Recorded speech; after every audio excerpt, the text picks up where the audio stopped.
Assalamualaikum warahmatullahi wabarakatuh. Halo, apa kabar? Welcome to Ngosek Podcast, ngobrol saene dengan Zulfa Nailin Najah, mahasiswi IAIN Kediri, Fakultas Usuluddin dan Dakwah, Prodi Psikologi Islam. Hari ini kita akan membahas beberapa fakta menarik, asyik dan apa adanya. Oh iya, ngomong-ngomong soal fakta, hari ini kita akan mengulas eksistensi dakwah di era pandemi COVID-19 oleh kelompok Islam moderat melalui media online.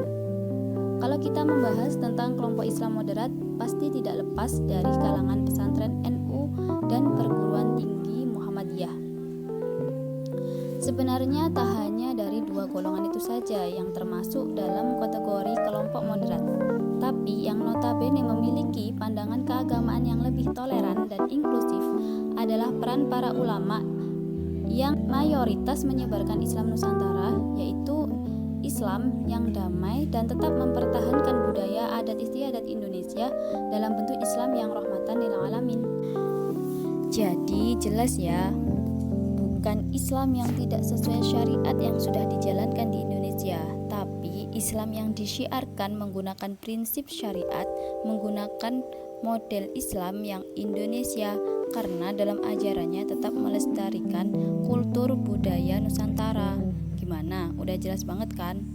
Lah, di masa pandemi COVID-19 ini, pemerintah memberikan arahan untuk melakukan segala aktivitas masyarakat dengan tetap di rumah saja, termasuk aktivitas bekerja, belajar, dan ibadah harus di rumah saja.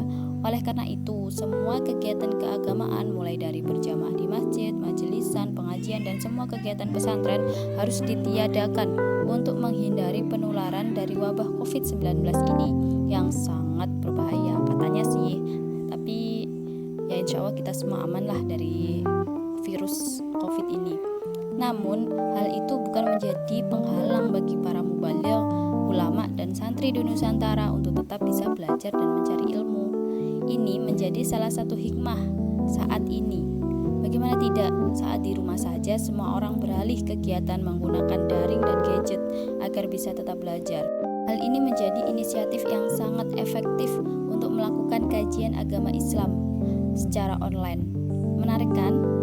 Nah, kajian agama online ini semakin menjamur dan mulai banyak dilakukan oleh segmen kelompok Islam moderat. Termasuk dalam kelompok ini adalah kalangan ulama pesantren Nahdlatul Ulama dan para cendekiawan perguruan tinggi Muhammadiyah. Selama ini kelompok Islam moderat jauh dan minim dari hiruk pikuk wacana agama di media online atau daring. Kita hanya bisa menemukan mereka di kampung-kampung, pesantren-pesantren, dan madrasah-madrasah. Tetapi semenjak pandemi COVID-19 ini telah mengubah aktivitas kajian Islam di media online. Kini media daring juga dibanjiri kajian agama ala pesantren. Ini bisa kita lihat di berbagai media sosial seperti YouTube, Instagram, Telegram, Facebook, hingga WhatsApp. Para kiai dan ustadz kampung ramai-ramai mulai turun gunung merambah media pengajaran online. Seperti kajian kitab Arba'in Nawawi oleh Gus Mus, kitab At-Tibyan fi Hamalatil Quran oleh Kiai Haji Kafabi Mahrus, kitab Ihya Ulumuddin oleh Kiai Haji Anwar Mansur, ngaji kebangsaan oleh Gus Baha Nur Salim, dan kajian pasanan, kajian ketika bulan puasa ala pesantren yang dibroadcast oleh kiai dan ustadz lokal juga bisa kita temukan dengan mudah di berbagai platform media sosial. Kajian Islam online juga tampak digalakkan oleh lembaga dan perguruan Muhammadiyah. Majelis Tabligh Pimpinan Pusat Muhammadiyah membuat program kajian online Ramadan seperti Universitas Muhammadiyah Malang dan pimpinan daerah Muhammadiyah juga mengadakan program kajian Ramadan dan program Kultum Ramadan. Sudah dipungkiri bahwa COVID-19 memiliki peranan penting dalam fenomena ini. Pandemi global ini telah memaksa para kiai, ustadz, dan pegiat agama untuk menggunakan media daring sebagai sarana pengajaran dan dakwah mereka. Kelompok Islam moderat yang selama ini tampak jauh dari media daring mulai menikmati penggunaan media ini untuk misi mereka. Boleh jadi fenomena ini didorong oleh kebutuhan untuk tetap mengajar santri atau menyebarkan dakwah Islam selama bulan suci Ramadan. Tetapi sangat mungkin juga pasca pandemi nanti segmen Islam moderat ini akan terus menggunakan media daring untuk kepentingan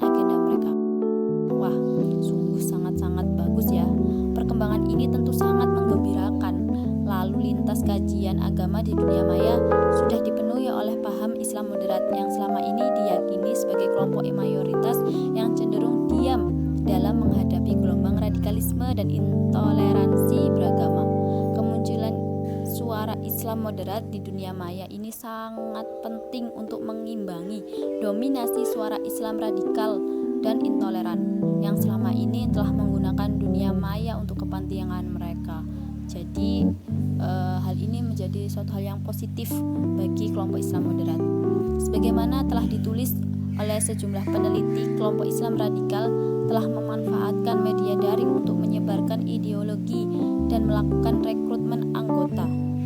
Salah satu penelitian Marlina Lim tahun 2005 menunjukkan bahwa peran internet cukup signifikan dalam mendorong penguatan Islam radikal dan sentimensi di Indonesia.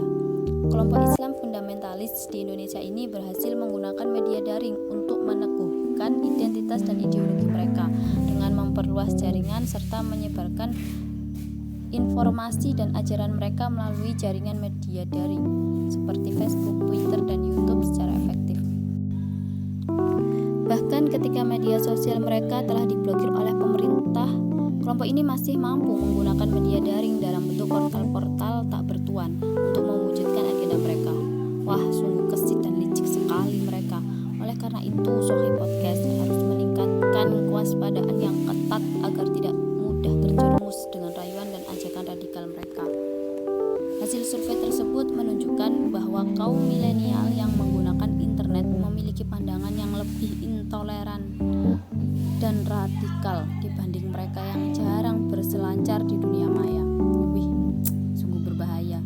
Sebanyak 88,5% dari 1.859 responden dalam survei meyakini bahwa pemerintah sudah melarang kelompok-kelompok agama minoritas.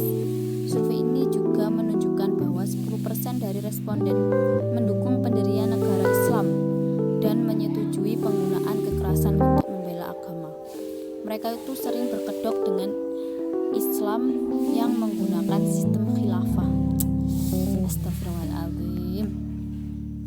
Survei tersebut juga menunjukkan bahwa kaum milenial cenderung memilih internet sebagai sumber informasi tentang agama.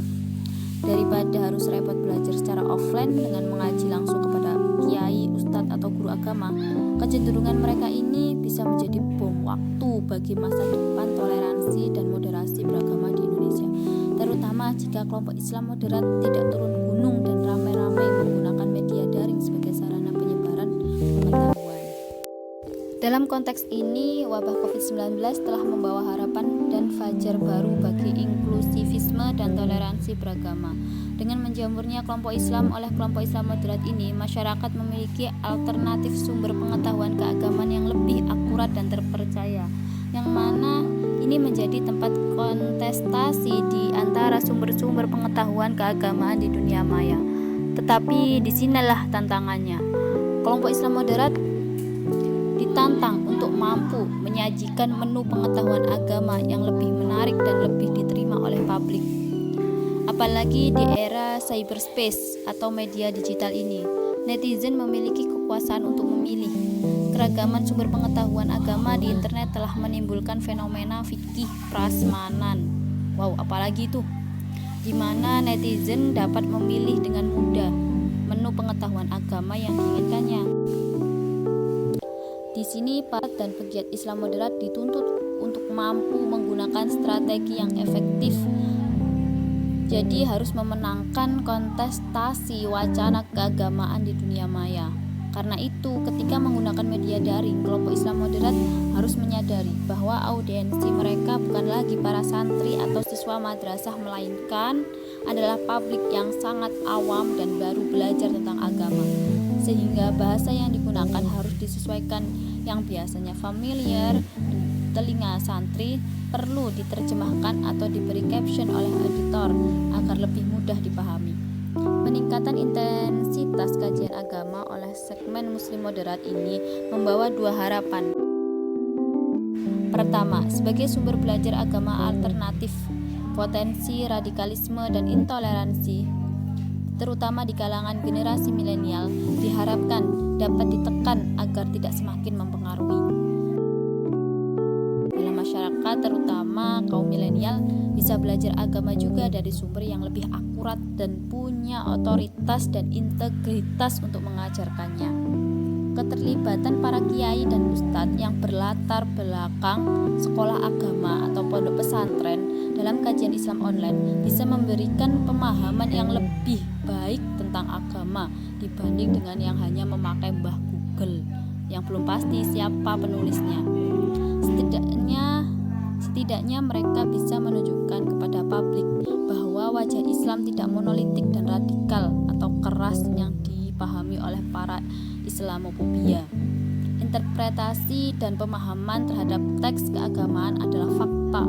Oleh karena itu, penguasaan terhadap ilmu-ilmu alat seperti nahwu, shorof, balaghah, ma'ani yang biasanya diajarkan juga di pondok pesantren, beserta ilmu-ilmu metodologis dalam studi Islam seperti usul fikih, ilmu tafsir, ilmu hadis, dan lain-lain, ini juga dipelajari di perguruan tinggi, sangat fundamental dan perlu dijabarkan secara luas ke khalayak umum. Hal ini penting agar tidak ada distorsi atau kesalahpahaman pada teks-teks keagamaan ketika seorang ustadz atau mubaligh menyampaikan ceramah atau ajaran. Kedua, keterlibatan para kiai dan ustadz dalam kajian-kajian Islam di dunia maya ini diharapkan dapat mengembalikan wajah Islam Indonesia yang lebih ramah, yang mana beberapa tahun terakhir ini literatur tentang Islam di Indonesia menunjukkan penguatan wajah Islam Indonesia yang sangat konservatif, radikal, dan intoleran. Astagfirullahaladzim. Semoga dengan pandemi ini bisa membawa berkah bagi syiar Islam moderat yang rahmatan lil alamin. Amin. Fenomena ini sebenarnya tidak mengherankan jika kita bisa memanfaatkannya sebagai penguatan sumber informasi keagamaan di internet. Hadirnya kajian Islam online yang dikelola segmen muslim beraliran moderat ini diharapkan dapat mengembalikan benih-benih inklusivisme beragama di Indonesia. Dengan demikian, hikmah terbesar di balik merebaknya wabah COVID-19 ini adalah lahirnya harapan atas penguatan wajah Islam Indonesia yang lebih ramah, inklusif, dan toleran. Jadi Islam Nusantara itu bisa damai dan berkemajuan. Amin, amin ya robbal alamin. Kita berdoa sama-sama ya. Semoga Allah Subhanahu wa taala memberikan kemudahan kepada kita semua sebagai jihad fisabilillah untuk menegakkan Islam yang rahmatan lil alamin. Terima kasih, semoga bermanfaat. Demikian Sahib Ngasak Podcast, ngobrol saenake bersama Zulfana Ilnaja. Akhirul kalam. Syukran ala ihtimamikum. Afwan, wassalamualaikum warahmatullahi wabarakatuh.